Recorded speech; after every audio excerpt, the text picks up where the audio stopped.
नमस्कार बंधुगण आसतु आज किसी मुख्य खबर पर नजर पकईवा।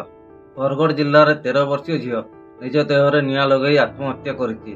तेबे एही घटना को मिसई एही मासरे मोट एहिभଳି 6टी घटना घटिबा सारा राज्य को दहलई दैछि। तेबे पुलिस एहार तदंत आरंभ कर दैछि।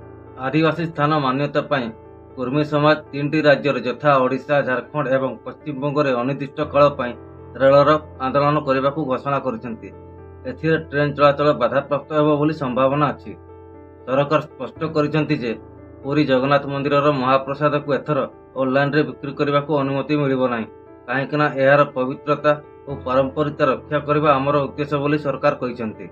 ओडिशार मुख्यमंत्री मोहन चरण माझी घोषणा करिसेंति जे खूब शीघ्र जाजपुर भुवनेश्वर वंदे भारत एक्सप्रेस चलाचल करिबो।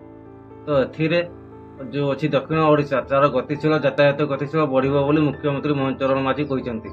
ओडिशारे आज 1900 रु ऊर्ध्व ग्राम मोबाइल नेटवर्क सुविधा नहीं, सेथिपाई एही अंचल आज डिजिटल सुविधार वंचित होइछि।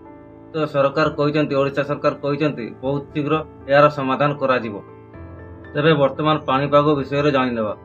ओडिशा सरकार घोषणा करिसेंति जे आज 12 तारिख ठारू 14 तारिख पर्यंत ओडिशार विभिन्न राज्य में भीषण वर्षा होबार संभावना अछि, यथा मालकानगिरी, कोरापुट, रायगड़ा, गजपति, कंधमाल और नवरंगपुर। यह जिले में बहुत मात्रा वर्षार संभावना अच्छी बोली पाणीपाग विभाग सूचना मिली। तेज बंधुगण आपण मुख्य खबर विषय जानीपारे तो भिडियो भल लगे चैनल को सब्सक्राइब कर गोटे लाइक करूँ। जय जगन्नाथ।